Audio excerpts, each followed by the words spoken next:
What's on tap for today on Money with Friends? Google rolling out a new certification program that could upend colleges, and at least one top university head says we should be paying attention.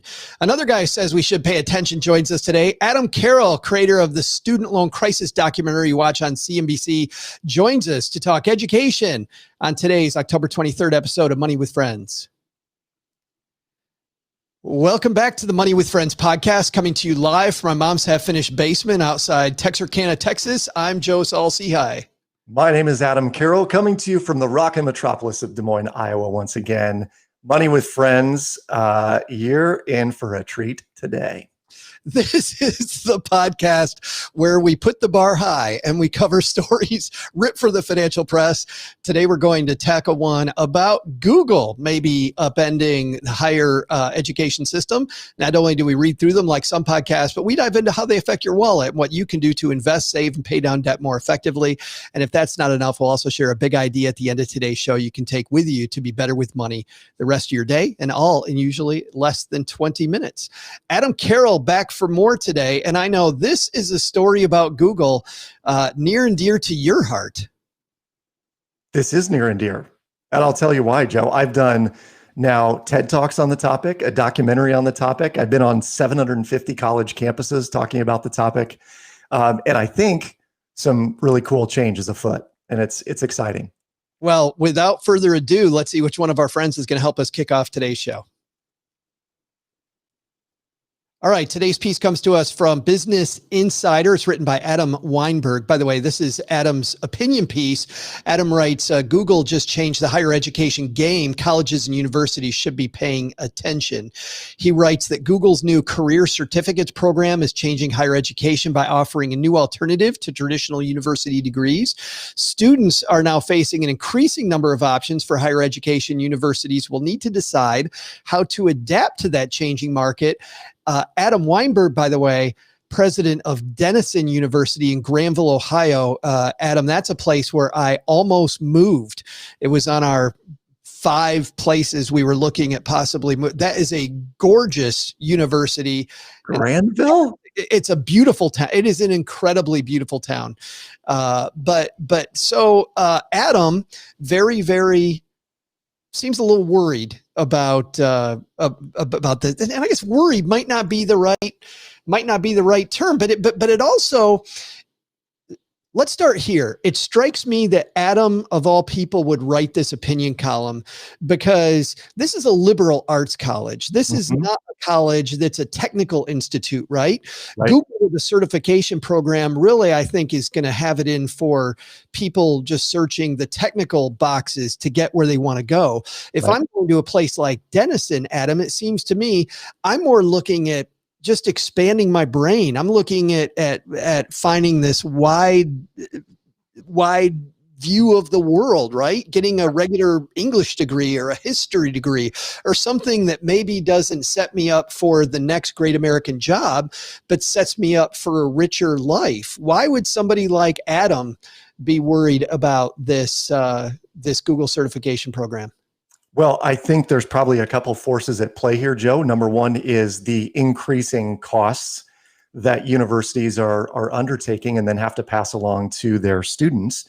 Much of it is administrative bloat. You know, it's the number of administrators that keeps growing on college campuses that increases the cost, as well as various other things. Like, can you imagine how much it costs to provide Wi-Fi to a university that has 10,000 or 50,000 students? I mean, it's millions of dollars a month just for students to be able to stream Netflix.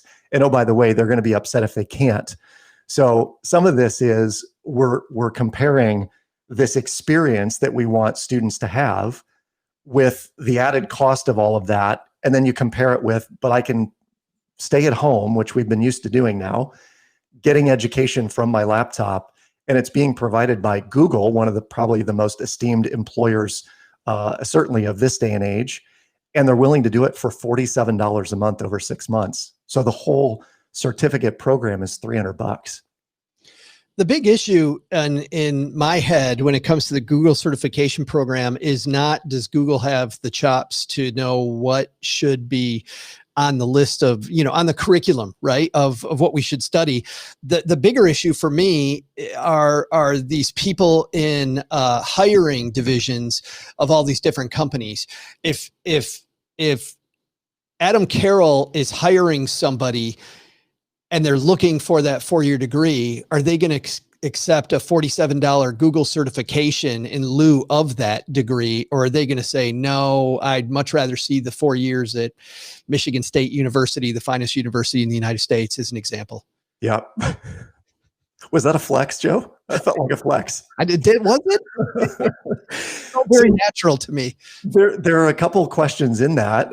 One is that how employers are looking at a 4-year degree. And there are many folks out there, presidents of universities included, who will tell you to your face, and they did when I was doing Broke, Busted, and Disgusted. They said, listen, we know that the degree is completion bias. All it does is it demonstrates someone's ability to complete something. So we're not necessarily looking for, are they great writers or are they very creative types? It's like, well, do you have a degree? Okay, well, then you at least made it through that gauntlet and now you're hireable. You contrast that with what some of the firms out there that maybe are a little more forward thinking are doing. Case in point, a good friend of mine works in Silicon Valley, did a startup business. He had over 100 employees. And he said, Adam, what I would tell your kids to do is take the Google provided course on Coursera on machine learning.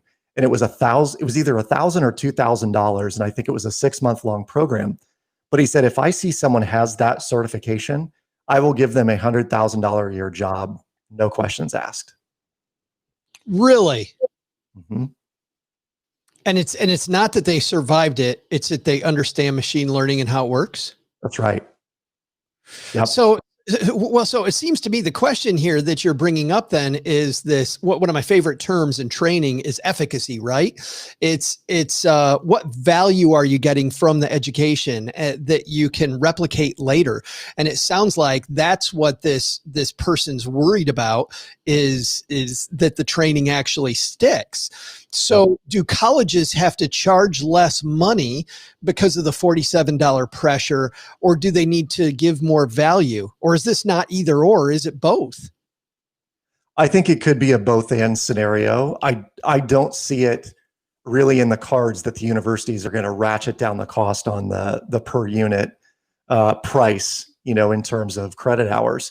I just don't see that happening. I don't think they can afford to now, Adam. I think they have too much infrastructure built up that even though kids will probably never go back to school the way that they did before COVID, I just think the cost cards are lined up too much against them. I agree. I couldn't agree more. I think the one thing that it will force in the hand of the colleges and universities is getting more creative about what it is that they're offering. That it's not necessarily just a 4-year program or just a 2-year program, but there are certificates in certain skills or specialties that they're offering that are maybe priced commensurately. So it's not, it's going to cost you $60,000 to go through this program for 4 years. It's more like, well, this program is $12,000, but when you come out, you will have this leadership certificate or you'll have this technical certificate in this particular thing. And that is in fact what the employers will end up looking for. Which brings up another thing, 4 years. Are we maybe on the cusp of rethinking 4 years to get where you want to go? Part of the Broke, Busted, and Disgusted documentary, we interviewed the president of Purdue University. Mitch Daniels is his name, who used to be the governor of, I believe it was Indiana. But he was known as the Blade in Congress. He would go in and he would just slash all manners of cost cutting. And he went into Purdue and he said, why are we doing a 4-year program? Can we do this in 3 years? And are there certain majors? Clearly, some engineering degrees, medical degrees, other professions need all of the time on college campuses. But for some liberal arts degrees, do we need 4 years of time to make sure that they are getting what they need to go out and be successful in the workforce? And so he threw out a challenge to departments and to colleges on his campus. He said, I will pay $500,000 to whomever can create a 3-year curriculum that is best in class. And he ended up giving, I don't remember which college ended up receiving it, but they did figure out a way to get students in and out in 3 years with nearly all of the credit hours they needed to be proficient in whatever that skill set is. I want to turn this conversation away from what colleges are doing and talk about what you and I can do just as people. And I feel like this also changes the game where instead of waiting for a university to come up with a curriculum, now I need to really kind of be in charge of my own curriculum, right? And I think a lot of parents are also feeling that as they're teaching their kids at home. They're like, oh, I had no idea this was the curriculum. I kind of need to start putting together my own game. I feel like the more we take control and say, what is my learning path going to be, the better off we might end up. Indeed. I believe that where we are going potentially as a society, and I think COVID exacerbated this a little bit, is that we actually have to bring some of the call it lighting the fire of passion or something at home. My kids, if given the opportunity, would spend 6 hours a day playing Overwatch, and we keep saying, this is not healthy. You can't be on your device just being like the dopamine rush that you're getting from the massive action that's happening online. That's not healthy to do that long during the day. So let's find 2 or 3 things, even one thing right now that you can be passionate about in addition to gaming. And what would that be? And if we can start bringing that home, I think schools are doing a fairly effective job of it. At our high school, they have something called the Apex program, where they clearly state our goal in this program is to identify what kids don't want to do. So if we give them the opportunity to test this thing for 90 days and they're like, that's not it, that's a win, because now we can move them into something that they actually might like to do. I think we need to start taking that on at home, where we just throw a challenge out. Like, for the next 60 days, we're going to learn some skill that we think you might like, but the kids have a say in that. And candidly, I borrowed that from a buddy of mine who every 30-day period, he decides to learn something new. And he just goes into a deep dive, exploration of that for 30 days time. I love that. I absolutely love that. I interviewed Josh Kaufman from the Personal MBA a few weeks ago, talking about setting up your own MBA program. Like, forget about somebody else, and set up your own. And the ideas he had around curriculum were just fantastic. And once he did that, I try to spend an hour and a half every morning diving into some topic that I'm really interested in. And it's and not to get something out of it today, right now, but to get some foundational knowledge in that area even. And it is really, really, it's empowering. But besides that, you lost me at not playing video games for 6 hours, because I'm into that. I think there's a lot of healthy things. You could get onto Overwatch and play with my son, see what they're doing in there. I keep trying to convince my spouse that it's okay for me to do that with my life, and it goes nowhere. I have no idea what to do with that. We do this. One thing I want to ask you really quick, Joe, how is the study of mixology going? Isn't that what you've been deep diving in for the last 30 or 60 days? Let's put it this way.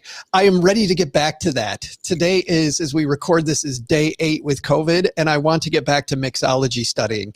I really, really want to get back to that. I'm so excited about that. I should not be saying that I'm excited about that. I'm not 12-step program excited about it. Let's put it that way. But man, if we could get back to that sooner rather than later, that would be fantastic. See how I worked COVID into another magical. It was magical. It's like your uncle. He and we got that going on.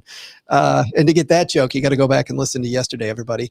By the way, we've got a few people hanging out with us live as we make the show. Annette says it's going to take a long time for this concept to gain significant traction. Most are terrified of change. I think she's right on. I think, Adam, that we do have a ways to go. Yeah, the dominoes will begin to fall, and they will fall. They're very small dominoes at first. They're all the private institutions that didn't have hundreds of millions or billions of dollars in reserve funds. They're the ones that are looking at, what is our enrollment rate? What are our hard costs? And what's the burn rate if we continue down this path? And many of them in the last 18 months have just said, we're closing our doors forever. And now it's this empty space that will eventually be taken up by could be school systems, it could be just commercial real estate, but we're going to see that over and over again. And the metric on this, I think, is going to be watching state schools, state university enrollment numbers, as well as community college enrollment numbers. And if we see both of those incrementally creeping up, we know that the private colleges are starting to lose some of their enrollment, and those folks are swimming upstream to the state universities.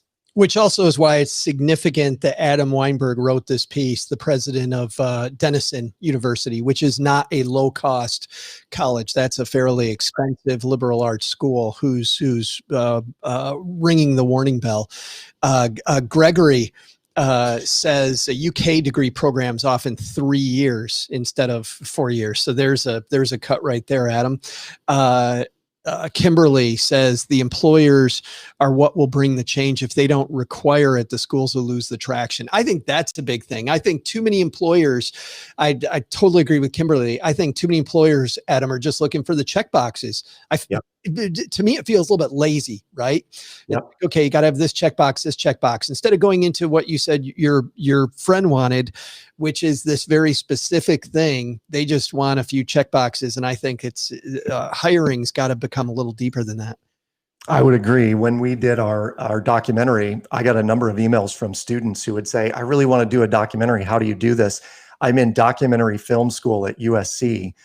Things like that. Well, I know they're going to leave with $180,000 in student loans, I'm assuming. So my question to folks is, if you really want to learn something, there are ways to learn that online. You can go to YouTube and spend a month doing a deep dive like my friend does in some topic. And then at the interview process, when they say, well, what do you know about SEO as an example? And you say, oh, I've spent the last 30 days or 60 days deep diving into everything SEO. Here's the download of everything I know.